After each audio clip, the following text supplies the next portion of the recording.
Phong Buffalo look to prioritize the Rise. It is something that Null has played so far in this tournament, but to be fair, both Null and Zeros have played a different champion every single game so far in this tournament, so who's to say what exactly they'll put the priority on? But the big pick I'm looking at is this Tahm Kench. Often taken away from the hands of CoreJJ, he is typically much stronger at these more defensive supports, so the fact that they've left it open suggests that they perhaps want Team Liquid to pick it so they can grab it for themselves, or they have higher priority on taking other things away. And there's a couple of reasons you'll leave Tahm Kench open. The first reason is because you want to try and attack the lane and you can set up waves nicely against it, potentially look to take it down. The other reason, if you just want to play farming, because if they decide that Big Coral and Pallet are very good team fighters, which we've seen come out on the course of this tournament, then they can look to handshake the lane if Double Lift and CoreJJ will permit, and maybe look to play around Zeros. Something that we've criticized about PVB is too often they've tried to do both. And when you say handshake the lane, you mean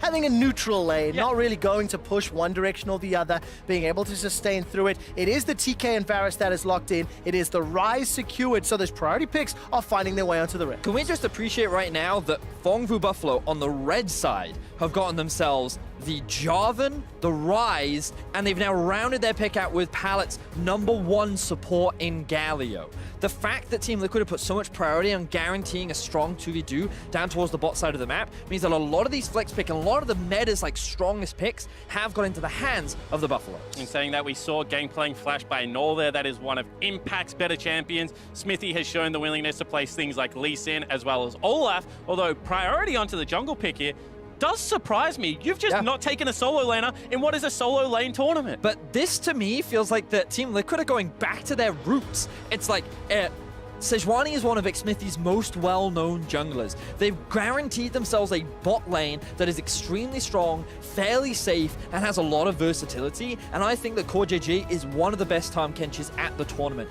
So it feels like to me that you talked about their mental fortitude. Coming into today, they're like, you know what?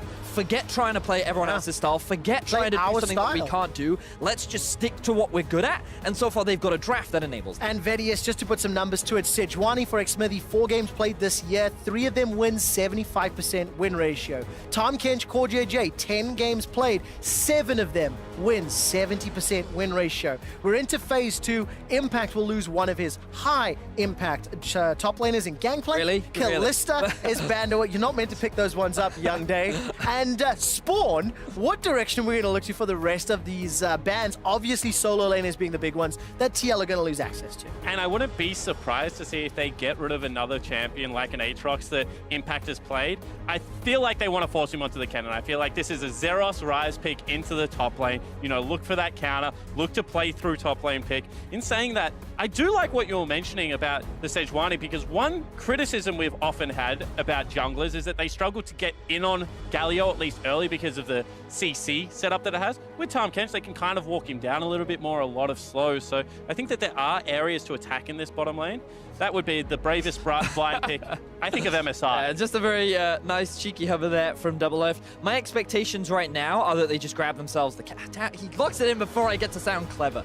You already talked about it, Spawn. Expectations were that he would go towards the cannon. As Zeros up towards the top side, we're expecting the Rise into that matchup. But a part of me just feels like Zeros wants a little bit more of a carry champion. So I still feel like Phong haven't quite locked in their top lane yet. Well, let's see. They've got a couple seconds left to figure it out, with Big Koro having Kalista and Kai'Sa banned against him in phase 2. He's going to dig down the 80 carry pool ever so slightly. Has already played the Xayah, the Lucian this tournament, and will now add Ezreal to the pool as well. Yeah, and I said that they're going to look for a safe bottom lane, right? They're going to look to play around the top side of the map. This draft currently screams it at me. So hard to dive both of these champions. Once again, control pushing mid lane. Finally, this is what Phong Buffalo were known domestically for. I'm excited, especially with Galio Ultimate. They can get multiple members towards the top side of the map. What makes me happy about this from Phong Buffalo is that, do you remember their Flash Rolls game where they had a strong early lead and then it just evolved into team fight, team fight, team fight? Well, this is a great team fight team. You do have the ability to play the 1-4, but Jarvan going in, Galio following up, Shockwave, Ezreal ulti, everything is just speaking wombo combo, which is exactly how Phong have played a lot of their games so far. North American fans and Team Liquid supporters, viewers be a little nervous. Noel's Oriana went 5-0-15 against G2 Esports in their one and only win here on the group stages of the main event. Jensen will be running the LeBlanc into it. So pick and ban went stylistically as we were anticipating. Spawn or Vedius, what do you expect from the opening minutes of this game? Well, just before we get into that, I want to quickly talk about this LeBlanc pick because North American fans probably saw that Syndra Hudva and thought, ooh, this is really good. This is one of Jensen's picks. This is something that he has found a lot of success with domestically. Unfortunately, going up against a Jarvan, he doesn't want to run that risk. He wants something with a little bit more mobility. And honestly, gank setup. It can setup work well with the Sejuani early on, and it can roam towards the bot side of the map and has a little bit more versatility while still offering value in team fights. So I do quite like that adaptation and pivot, and it's also a champion that he is very experienced on and familiar with. Especially given how the games for Team Liquid went yesterday, the constant group, the constant look for the fight. I think that this is a little bit more of a crafty comp with a LeBlanc playing towards the side lane with the Tahm. I'd like to see them slow down, be a little bit more methodical about their playstyle, and not necessarily ram heads here. Well, both of these teams are fighting for a shot in the semi-finals. As we've alluded to several times already, Phong Buffalo 1 win, 5 losses. Team Liquid 2 wins, 4 losses. Nothing is guaranteed after this result. If you were Team Liquid and you were to be in the 2-5 bucket with both Flash Wars and PVB, it would be terrifying.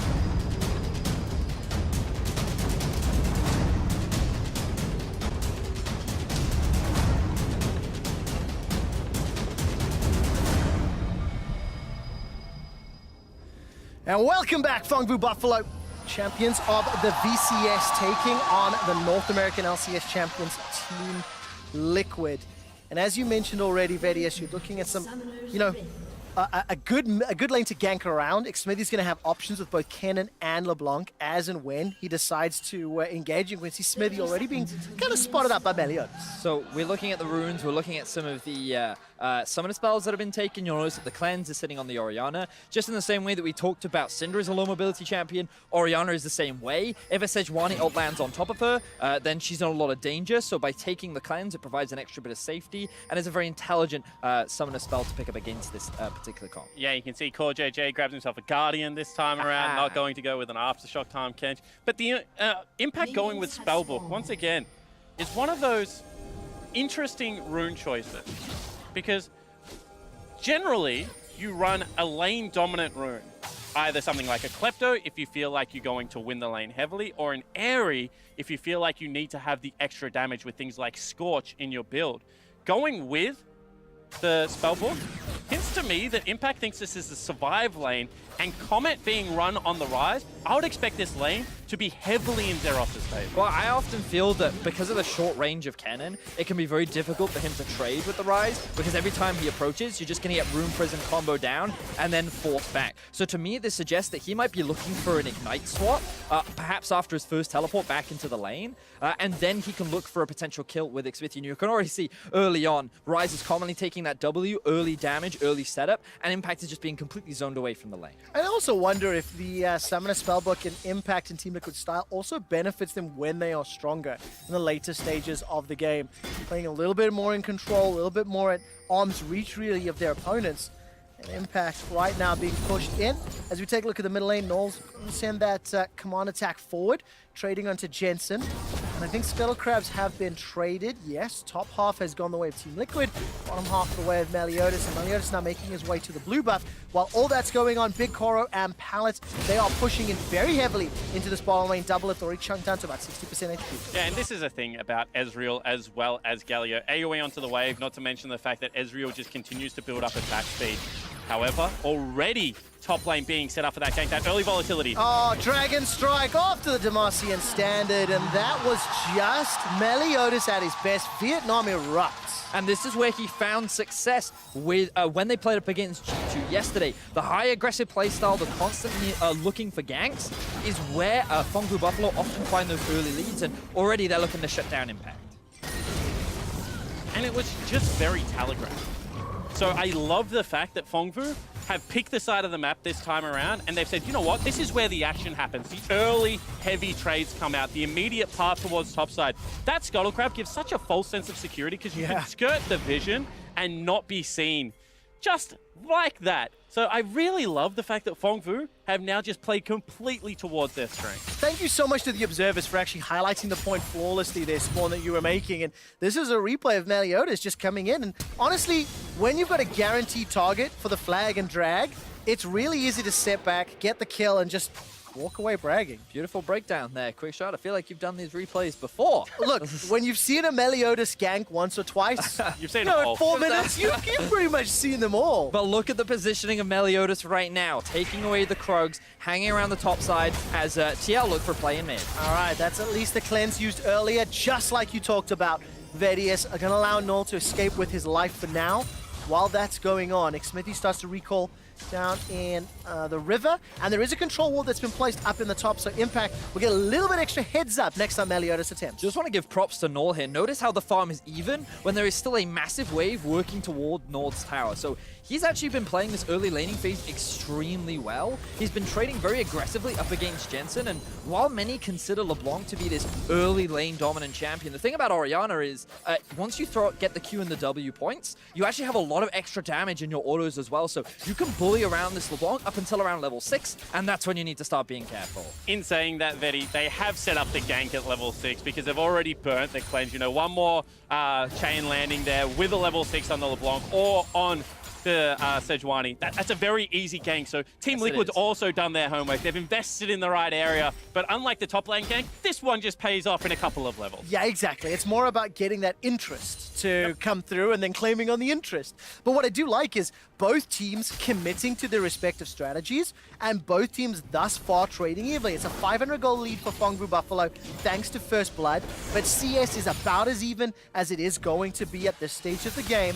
And this time around, after that early pressure in bot lane, Doublelift and Core JJ got a few levels under their belt. They've shoved this wave back, and you can see 42 CS to 40 as far as the ADCs are concerned, and neither has backed yet, both sitting with teleport. Probably important to point out, Klepto is also going to have some added advantages there for the Ezreal. Once again, both lanes just looking to scale up. It is a risky strategy against Team Liquid because we came into this competition and we thought that their bottom lane was going to be pretty dominant given the fact that it is Doublelift paired with a world champion. Potential gank now. All right, Meliodas once again. I'm looking for the flag and drag. The taunt comes in. That holds Core JJ in place. The Devour Spit does come out, but Summoner Flash blown by Core JJ. Oh! What was that damage? Piercing arrow, as well as the tongue lash, and that just absolutely obliterates Pallet. And Phong Vu Buffalo were not expecting that. Nor was I. Doublelift finds himself a counter kill by Mac putting all those points in the queue. The early damage, something you have to respect, and this is why so many people praise Core J's Tahm Kench, that extra survivability that it provides to the duo of Doublelift as a play now being set up towards the top. There is no flash on Zeros. Slicing Maelstrom's available for impact. He's got flash up, throws down the stun, throws down the ulti. Smithy's busy tanking up the tower, but there's no follow-up. Jensen wasn't there. Impact's now dropped low. It's a little bit sketchy, but it will finish clean as Jensen secures the kill. So I will say that the execution there was a little all over the shop. It felt like that Jensen was kind of moving back the moment the Impact ulted in. Ultimately, though, Team Liquid, they find themselves the kill. They put Zeros behind. He doesn't have the teleport just as a massive minion wave was bouncing into his tower. And you get a kill onto your LeBlanc. So Team Liquid, very happy right now. Kill in mid, kill in bot. Kind of game plan going the way that they want it. Yeah, and that's the more important angle than the execution, is that the proactivity around the map, you know, unlocking Jensen, getting him out of this. Let's take another look at this, break it down. Core JJ burns the early summoner spell, and he's willing to keep his Doublelift with everything available. That means Doublelift can play very aggressive. That's going to be 3 Blight blocks plus the W utilized on that Q, and a lot of damage done there, Vedi. Yeah, just a bit. Excellently played there by the bot lane of Team Liquid, and now the gold has been equalized. So even though Meliodas find that first blood up towards the top side of the map, they haven't really found many other opportunities outside of that one. And even though Nor wasn't the recipient of that gank in the mid lane while his cleanse was down, Smithy and Jensen moving top to get, into Zeros' face, who had been the, tip of the spear as far as the PVB strategy was concerned. You cannot fault the decision making. Plus 10 CS. TP is, 25% away from cooldown. And right now, Null and Meliodas, they looked at Jensen, won't catch him. Yeah, and the thing is, right, is that Null can't follow. You can't follow a LeBlanc Sejuani into Fog of War. So they try and cheat up there with Pallet. However, after the bottom lane gank, he wasn't going to be able to make it in time. So you kind of win 2 areas of the map simultaneously, because of how poorly that bottom lane gank went, now, like, idea was great, but I just feel like this is Meliodas maybe being a little bit over-aggressive in the early game, because I don't feel like he needs to win. Oh, good trade here from Jensen. He's run out of mana though, so he can't follow up after. Did end up using his ulti as well, and there was support. But yes, as you mentioned, just really, it is good play, proactive here from Team Liquid. If they pick up the win here, they will have a clear separation from 4th, 5th, and 6th. Flash Wolves, 2 wins, 5 losses. Team Liquid do not want to be sitting toe-to-toe with them. So I just kind of want to bounce off your point there, Spawn, because I do agree that I feel that for Meliodas, his prerogative should be to just invest resources into the 2 solo lanes, yep. right? Null already has a big pressure advantage, and we already see him roam a little bit with Null, and while that's not optimal on an Orianna, it does give you options to move into the enemy jungle, spot out where Xmithie is, and limit any of his early game playmaking, but more importantly, try and get Xerath ahead. This guy is one of the big carries of your team. He's on the champion like Ryze. Not only is this a strong split pusher, but he can actually be very impactful in these team fights as well. Imagine him locking down the LeBlanc to then allow the rest of his team to burst her down. Or better yet, just keeping the cannon in a side lane. So there's no slicing Maelstrom for the entirety of the team fight to worry about. Can be that double-edged attack from the PVB lineup. The more options you have in League of Legends, the more ways that you can look to close out these games. And at the moment, it feels like a lot of the ways that PVB unlock these options is by getting the guy on your screen ahead. Well, let's see whether or not Meliodas can. 1-0. 56 creep score under his belt. Null has farmed up around a 15 or 16 CS advantage. And Meliodas, instead of going for the solo lane as gentleman, he's decided to invest some time in the bottom lane. I do recall, though, Spawn, you telling me at one point that PVB did have a bit of a timing strategy and how they like to, you know, gank bottom lane, look for dragon plays. The gank came in earlier, didn't work in their favor, and it was Xmithie that secured the dragon thanks to the kill. So PVB not investing Meliodas' time in a way that you would be proud of. Yeah, and I mean, this now just makes this bottom lane incredibly hard. When you have sustain as well as push pressure on a Varus and the safety of a Tahm Kench behind you, coupled with an Ocean Dragon, you just feel like you're under siege at every point of the bottom laning phase, and you can see that Meliodas goes down there, tries to relieve some of that pressure, but ultimately comes up empty-handed. Yeah, and Meliodas right now in this early game has only found that successful gank up towards the top side of the map. He has just gone back to base and is working towards that Cinderhulk build, so going for more of the front line alongside the Galio, very much working towards that dive composition that we talked about. But ultimately, we still got to remember that for Phong Buffalo, their composition is very much about team fighting, so them not being ahead in the early game is not a bad thing, because they are still ramping up. Around the 2 items is when you'll start to see this composition really be at its strongest. Absolutely, and both of these team comps, as they move into the later stages of the game, have huge scaling threats. I mean, you're looking at things like Orianna, Ryze, Ezreal versus Varus, who, if he can stand and deliver, is one of the highest damage champions, especially with the Ginsu's build coming in. Also very safe with things like the Tahm Kench, like the Sejuani for PL. So I feel like the pace of the game isn't going to really bother either of the team. It's just interesting to see how they, you know, jockey for that position early on in this match. So which team do you have more faith in their mid game? We're transitioning, we're 12 minutes in. Yep. We've seen the comps go pretty much even as Xmithie's now starting off the Rift Herald. And if you look at the map, pressure in the top lane, a recall from Null means there should be Team Liquid. So over the next 10 or so minutes, you know, who do you favor? So it's fascinating that you mentioned that, Quick Shot, because one of my biggest criticisms of Team Liquid coming into the tournament was their mid game. But at the same time, where Phong Buffalo have thrown a lot of their leads is the mid game. And while Team Liquid kind of make mistakes in terms of their ability to be proactive, sometimes Doublelift is a little bit out of position, Phong just try to force plays that they're not in a position to make. So as long as Team Liquid, which they often are in a position to just receive the pressure, punish, and then convert into an advantage, I would give the edge over to Liquid as we move into the mid-game. Is it fair to say that's pretty much how the play-ins knockouts BO5 played out? And that was exactly what Team Liquid did to win the series 3-0, and you know, with an average game time of under 30 minutes. Jensen's going to be doing some wave clear here, a little bit of pressure from Null, but nothing to really worry about. And yeah, as you say, this is just kind of what we've come to expect from TL versus PVB, considering we've seen them play now 5 times in the last week. However, what I will say is that swap into Rift Herald is a proactive play. The dive on top lane was a proactive play. So whilst we've seen the great punishes in the bottom lane, this is TL trying to add more strings to their bow, and I think that that is making them a better shaped around team. The roams are hurting them. You know, they're down in mid lane CS. They're starting to lose turret plating. But as long as Jensen is having an impact, I feel like this is an area where you can start playing yourself into the MSI game. I mean, it is a little surprising because I remember game 1 when they played up against each other and we had something like 30 kills in 28 minutes. Yep. And we've definitely moved away from that style, but I remember DeFisher saying early on that he hates seeing Phong Fu Buffalo play slow. And it's often because they don't really know how to utilize this slow game plan. And for Team Liquid, this is the best case scenario for them to be in. We already talked about it in draft. We talked about how they've kind of returned to their style, returned to comfort, and so far, things are going exactly to plan. I mean, really nicely done. Just before those turret plates fall, the Rift Herald is used in the bottom lane, gets at least 2 or 3 here. Taking good items, you've got Luden's Echo now on Jensen. He's going up into some thrift shopping from Null. As now Xsmithy's making his way up. Those big items are starting to come in. Proto Belt for impact. That's a very nice dodge from Jensen. Gets all the way out, goes all the way back in. Glacial Prison comes down, and the Shockwave's not going to do a whole lot. The chains will root in Meliodas. That's a distortion. Jensen's looking to try to get more burst damage down, but he doesn't have it yet. And the Golden Aegis will help out Meliodas, but Tower First Blood secured by Team Liquid after the Herald down the bottom lane.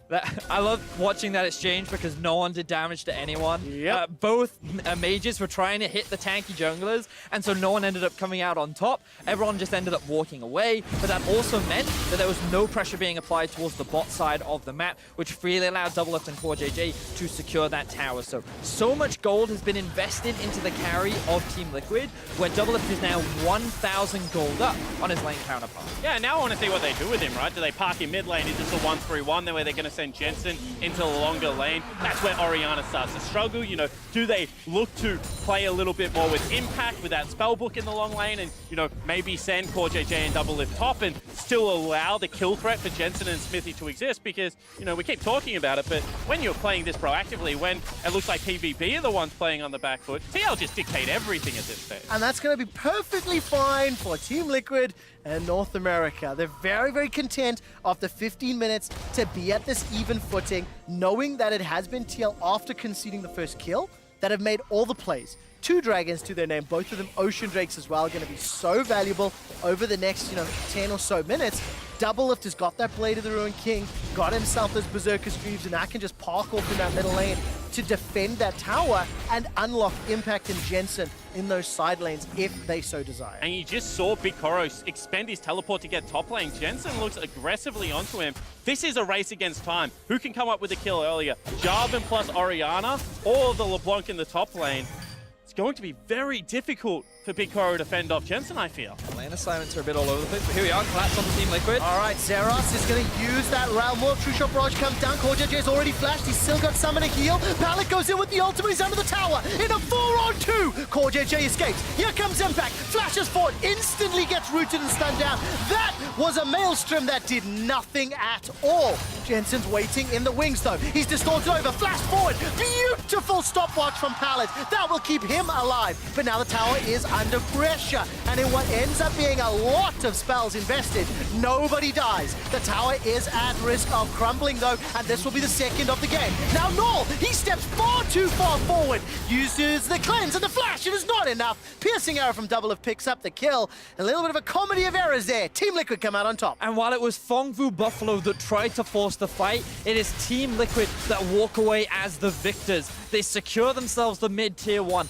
Doublelift picks himself up another kill, and is simply a matter of Team Liquid doing what they did in the play-in, doing what they did in the first round of groups. Sit and wait and look to punish the Buffalo. It looked way better this time, though. When the Doublelift and CoreJJ got jumped on by everything, and they didn't panic, they just walked away effectively. And this is the thing, right? As we get ready to check out a cool snipe again, in the race against time, you're never going to bet against PVB. They're just willing to pull the trigger. But as you mentioned, the absorption this time around, the comfort of something like the Tahm Kench, just looks like Liquid were prepared for this style of game, and they have been able to eke out those small advantages that are turning into that big snowball. Yeah, it certainly is, and I loved, as you mentioned, Quickshot, the patient play from the side of Team Liquid. They knew they had the teleport advantage because they just watched Big Koro TP up towards the top side. They had Impact join the fight, and while he couldn't quite land that Maelstrom, he got enough poke and chip damage to force Phong Fu Buffalo out of the fight. which then allowed Team Liquid to say, you know what, we have a numbers advantage. We have a flanking LeBlanc coming in. We can zone them off the tower. At the very least, we can trade a kill for a tower. But then they knew they could go for more, and they never overstepped their bounds. They just played within their limits, and are now escalating that gold lead to 1K. Oh man, Team Liquid, they're just getting more and more comfortable, you know. 1,000 gold, like you mentioned, 2 items coming in across the board, but every single thing PVB have done, Team Liquid had an answer for. And, you know, I want to commend the growth that we've seen here from Team Liquid, but as a viewer, I'm a little disappointed. I always like the high-tempo PvP games. I think it's where they shine a lot, and now Zeros is going to get stunned up. You cannot escape the Realm Warp when somebody with CC's in your face, and he just concedes another death. This is just all TL, and it feels like it has been for 15 minutes. Yeah, it certainly has. I mean, the opening play was in PvP's favor, Yes. but since then, they've not been really able to find anything they're looking for. And it's not like they don't have the tools. They have the hard force. They have the Orianna that they're able to beat G2 out. This is a composition that they can play fast with, but never had the control that you need to go for those aggressive plays. Now you can see Team Liquid moving towards the bot side of the map, slowly pushing their vision in deeper and deeper. Phong Vu Buffalo looking for a potential fight, but I don't know if they have the confidence to go for the all-in just yet. There's no Glacial Prison from Xmithy. He used that onto Zeros earlier. Here comes the flag and drag. Nobody's knocked into the air. Double Lift is still just sitting on 1.5 items, whereas Big Koro, he's got himself that man immune. He's got the Iceborne Gauntlet. I think Dragon has just about come up, 10 seconds to go. So Team Liquid going to back away. They push some vision in, it's already being cleared. Maybe set up for the Dragon. And whilst you're technically correct that Big Koro's items are 2 items, I kind of feel until the transform comes out from the man immune that it's not really a full item just yet. You know, he's still sitting in a little bit of the trough. The 2 item spike, not what it is until it's able to transform. And because Double Lift's items are just outright, you know, more expensive, not a cause for concern. You know, I talked about this a lot with the Kai'Sa versus the Ezreal, but certainly true for the Varus matchup. Varus is in a situation where he's completely happy. Now with the big objective, we'll see whether Phong Vu try and contest this or just back away. I don't think they need to risk their lives over a Cloud Drake. There are 5 members, all full health. A lot of ultimates are still available for Team Liquid, and I think it would have been a dangerous situation for Phong Vu to play into. The thing you're now looking at for Phong Vu is their ability to team fight later on into the game. They still have the big wombo combo. There's still scaling aspects that they have as a part of their composition. It's just a matter of, will they ever actually pull the trigger? Because so far, Team Liquid have done a good job of slowly starving their opposition out. They're staying as a 5-man unit whenever Phong Vu could potentially look for a team fight. And I just love the fact that Team Liquid, they're not trying to do something that they've showcased they haven't been great at before. They're not trying to play on multiple lanes. They're just saying, you know what? Let's work together. Let's just play through 2 lanes. Let's just move through the enemy jungle, and we know we can continue to punish the opposition. And the thing is, that actually makes me a little bit nervous as well, because yes, while Team Liquid have had all the answers thus far, it is only 1,500 gold difference. Flash taken here from Big Koro as Jensen jumps all the way in. Looking at the minimap, there's more support from Team Liquid coming up. Pallet is in trouble. He may need to use that ultimate to escape. Teleport's coming down. In behind Big Koro. Pallet's already gone down. Big Koro's able to escape away from the chain of corruption. And that's 2 quick kills for Team Liquid. Baron is alive as well if they really wanted to force it. But what direction do they go? Null gets jumped on. This time the slicing Maelstrom will take him down. Null below 60% HP. Continues to get chunked out. The Shurikens and the autos coming out. Jensen steps forward. KS Impact yells. Chains will not lock down Meliodas, with the rest of Team Liquid peel back for Baron. Beautiful play out of the Team Liquid lineup, utilizing this 1-3-1, attacking the side lane. Impact gets to the play. This is a different squad than what we saw yesterday against the Flash Wolves. And once again, you're seeing why CoreJJ is so good at the time. Kench utilizes the ultimate to cut off the escape route of both Big Koro and Pallet. Means that Phong Vu Buffalo is split up across the map. Once again, they failed to find any form of 5v5 fight, and Team Liquid now sitting with the Baron 22 minutes in, looking like a convincing control up against Phong Vu Buffalo. And it feels so bad because I was literally just about to say that in a mostly even footing, in a big 5v5, you know, I'm a little nervous for Team Liquid, because in a straight up 5v5 with no gold advantage, PVB can win team fights, but now they're down 4,000 gold, they're down Baron. Team Liquid already have a comp that can play multiple lanes, so now it starts to get incredibly difficult, and it all starts from this catch by Jensen Smith. And what you have to concentrate on is the ability for the Tahm Kench and the Varus to make their way to the play before Orianna can even start moving. So even though this looks like a 2v2, it is a 4v2 in reality. Meliodas can't join here. There's nothing he can do. TL just have the numbers. Honestly, it's just a massive mistake from PVB. They're pushing in a lane with no tower. Their top laner doesn't have teleport. The Orianna can't convert. And as you rightly said, there's no way for the jungler to join. So good awareness from Team Liquid, knowing which lane they can attack. And it's on the Baron side of the map. So even if they don't find those kills, they can just force the Baron anyway, because the Ryze can't join the fray. And this seems to be the problem with Ryze. When he's in the situation where he finally is starting to win the 1v1 split push, his team's just getting caught out of position. This is shades of what we saw in TL versus Flash Wolves yesterday, when it was actually Impact saying, hey guys, I can win the game in the split. This time they just go. Well, take a look at this. Realm Warp into Taunt. CoreJJ once again with all of his summoners. He keeps Double Lift alive. Impacts come in from behind. Spellsize and Maelstrom's not available just yet. That's a 5-man stack. There's the cannon ultimate. Impact goes golden. And he set Team Liquid up despite the 3-man shockwave. It's too little. It's too late. Double Lift turns onto Big Koro. Here comes Jensen. Koro is down.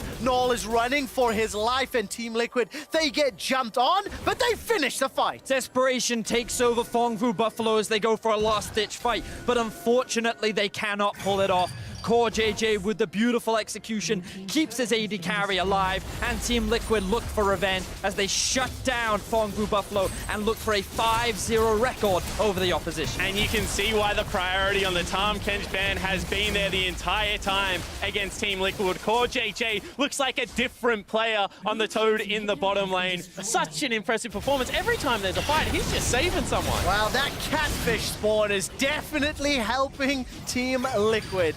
And do you know what? Call him a toad. I know. I just read it's really salty about it right now. Shout outs to you guys. We know it's a catfish. We're doing it to troll you.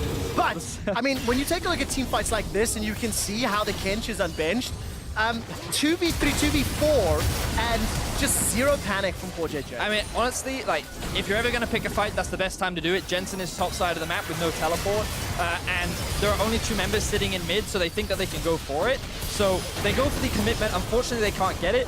Initially, this actually looked pretty good with the shockwave, but unfortunately, with no front line left to play around and the 2 carriers being collapsed on by the 4 members of Team Liquid, there's very little that Phong Buffalo can do following up from the shockwave. And it's also just about positioning as well. If you don't have a front line standing on your side of the map, what are you retreating back to? What does your line of fire look like? And you can see that the champions of TL are just better, especially in the case of LeBlanc, of being able to traverse over terrain, being useless and play that harrying game. So it was a optimistic fight. I feel like Phong probably had to pull the trigger eventually against this comp, but now the bleed out, you know, especially without the flashes available, just continues. Yeah, and I mean, it's the gold lead extends 6,000 gold, 6 towers to 1. While this is going on, by the way, there's an engage in the bottom lane and the top lane. Zeros goes forward, but there's not enough support yet. Finally, Pallet arrives. While that's going on, Big Koro's taking out in the top lane. Chain of Corruption starts to spread. Pallet's gonna get locked down as the Cataclysm comes out. Zeros will fall after. It's a double kill for Double Lift as Jensen picks up a 3rd. Impact got 1 on the top. Jensen's able to get away from the shockwave, and Null is the last man standing. 26 minutes into the game,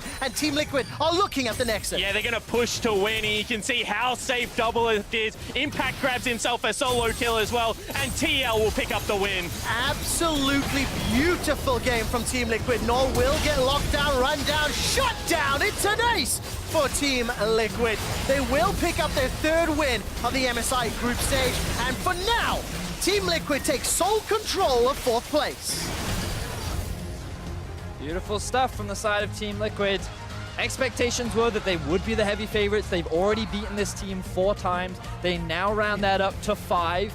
And as we said at the beginning of the cast, it felt like that every time Team Liquid play against the same team, they only get better and better. And coming into this game, it was very clearly, we're going to play our style, we're going to play our way, forget the flex picks, we don't care about them, we just want what we're good at, and they demonstrated why they're so good at it. And I like the fact that they were so active on the map early, you know, getting into the top lane, helping Impact out. They seemed like a team that was very aware of what the game plan was going to be. They were able to have that counter pick. And it just shows that on their best champions, with things like Varus, Tahm Kench, bottom lane, they are still a force to be reckoned with. That's a 26-minute, very clean victory against a lineup that was starting to ramp into MSI, so North American fans should take hope. I completely agree, and I also think when you look at the standings and where these teams find themselves, 3 wins, 4 losses. Right behind Team Liquid is Flash Wolves, 2 wins, 5 losses, and now PVB at 1 and 6. We will hear from Double Lift in just a little while, but first let's take a look at some of the moments from Team Liquid's win. I mean, when I think about this game as a whole, outside of Meliodas getting, you know, first blood in the top lane, I feel like it's mostly flawless from Team Liquid. They seem to have answers for everything that PVB threw at them, and they were also proactive in pushing their advantages. Yeah, whether it was Tahm Kench being utilized to attack a side lane or to buy the precious seconds before the counter attack could arrive, looked like TL had control. Yeah, and it's very difficult to be critical of any part of Team Liquid's play, really. They secured a Baron at, what, 21, 22 minutes? They ended the game in 27 minutes. Like, Team Liquid had an extremely clean game, and they just goes to show that this team can be proactive, and this was the best play of the whole game for me from Team Liquid, because they just had so much awareness of all of the positional mistakes from the side of Phong Buffalo, and they knew how much of an advantage they could gain off the back of it. They were on the map first, they had the correct vision set up, they had the timers of whether Zeros could join. That's a play of seconds, could go either way. And then Impact's confidence for a couple of times in this game to look for the one-on-ones also is a great sign that this is a team that is feeling themselves coming into the final couple of days. Definitely the case. And that very final team fight, we actually didn't see Big Cora going down to Impact, because I think if you look at the minimap, you will see Impact engage. The moment Team Liquid are like, we're being jumped on, I realize now actually Big Cora's TP was interrupted by Impact as well. And he burnt an Exhaust and an Ignite there to pick up the 1v1 kill. That's good use of the spellboard. And at double lifting, and this is why so many teams have respect banned the Tahm Kench as well, because when you give the Varus and the Tahm Kench over to this Team Liquid duo, they just become impossible to kill. And when you look at these stats and you think about the context of the game, this is what it looks like when a main region plays an emerging region. Team Liquid stepping into the moniker that honestly North American fans and Western fans, myself included, have been wanting to see. They played to their style, they played to their players' strengths, and honestly, it was a shutout against PVB. Yeah, it certainly wasn't. I mean, when you're getting, 2 assists for every kill, especially given the fact that that wasn't necessarily a team fight heavy game, that just shows that they were able to get multiple members to the play, that they were able to play that proactive style and, just continue to heap praise on a lineup that after yesterday, I was nearly ready to count down and out after seeing the players' emotional response to how they were losing the game. Now, what does this Team Liquid that they just showed us do against IG later today? It's game 5. We will be seeing IG against you next, right? But do you know what I mean? It's a big step up, right? But this is the cleanest, best game I've seen from TL yet. Yeah, and I think that if you are Team Liquid, your best strategy is to just go back to what you have been doing. Like, it's clearly a strategy that they know how to execute upon. Forget the flex picks, forget trying to just play through what is the current meta. Just stick to what got you here in the first place and just look to punish mistakes. And the reality is, Invictus Gaming do make mistakes. Fair few of them. Fair few of them. Let's not forget that the reason why Double Lift was even relevant in the last game was because of the number of mistakes that they punished. And if they can just get through the first 10 minutes without dying, then it is a real opportunity, or possibility rather, that Team Liquid can find an upset win. And I think the way they do that is unlock Jensen a little bit. He's against Rookie. You're not going to win the laning phase by just sitting there 1v1ing, trying to outplay him. So do what you did this game, get the early cleanse away, try and get Jensen out of the lane, unlock him on the map and visit the side lanes, because I really do feel like at the moment, the teams that are doing better than Team Liquid is when Jensen just gets tied down. 1v1ing Faker, 1v1ing Caps, 1v1ing Rookie. That's not your strength. Get him out on the map. Well, hold that thought. We'll see what form Rookie's in just a moment, and then we'll see what Jensen can do against him later. For now, we got Shuck standing by with an interview with the victorious bot laner. Take it away. Thank you very much, Trevor. I'm here with Double Lift after Team Liquid, I would say, clinically took out Phong Buffalo. You have now played them 5 times over the course of the last week. Did that make it easier to go into, even though it was a high-pressure game? Every time we play them, it's like we think that they're going to try to up the aggression or do something crazy. So I wouldn't say it's easy, since that team has a really high ceiling, but I think their variance between their best and worst games is probably the biggest at the tournament. You guys needed the win to bounce back. It hasn't been the best couple of last games for Team Liquid. Now, there's obviously, as always, a lot of speculation from the outside, but how would you say the mental state of the team is and how everything is going? Well, I think, yesterday we were really frustrated after day 3 because we lost so badly against SKT and Flash Wolves. But after day 2, when we were 2-2, we were totally fine and our spirits were still really high. But after day 3, I think we needed to have some heart-to-heart conversations about what's going wrong and just some of the underlying issues with what we're doing. So, I mean, I think our team spirits are still really high, but we have, we've been losing due to some issues with commitment to fights and just, I'm not really sure what it is. We have a lot of veterans, so I wouldn't say it's nerves, but I think our issues really just stem from indecision, like hesitation. And just that 1 second of hesitation can lose you the whole game. So we were really just talking about how we want to play our game. And that's our goal for the rest of the group stage. Yeah, that sounds like a good read on what kind of the meta has done to this tournament. You know, it is about those split-second decisions. You've been in this situation a couple of times with other configurations of teams. How would you compare it to that? And what did you kind of learn from those situations to make sure that you can put it all in those next games? I think our team right now in its current state has a really high ceiling. And the reason why I think that is just because we have really good practice and we do really well against pretty much every team. But the issues on stage, like I said, they just stem from hesitation, which, I mean, every roster I've been on kind of has that issue. And I hope I'm not a part of the problem, but maybe some of the things that I'm doing are. So we're just like really working on, yeah, that thing. Like when you watch a really beautiful game, a really beautifully executed game, there is none of that. Like people just go in and the whole team is backing that person up. So that's kind of our team's mentality, and we're trying to reinforce that. It sounds like you know what to do. And now the reality of the situation is you still have a very big chance of qualifying for the next round or even getting the tiebreaker for it. However, the competitors are IG, SKT, and G2 up next. Can I get kind of your final thoughts about those 3 games and your chances of qualifying? Well, on any day, I think we can beat any team. And we can also lose to any team. You know, that's why Phong Buffalo can like stomp games against G2, and IG can go 15 minutes against SKT. And those sorts of things just happen. So I think we can win against any team. And also, Faker, I was talking to him earlier today, and he said he wanted to meet me in the finals. So I'll meet him in the finals. Okay, fantastic. If that's not a promise, I don't know what is. Thank you very much, Doublelift. Very insightful interview. Good luck in the rest of your matches. We're going to take a quick break. When we come back, it is G2 versus IG, so stick around.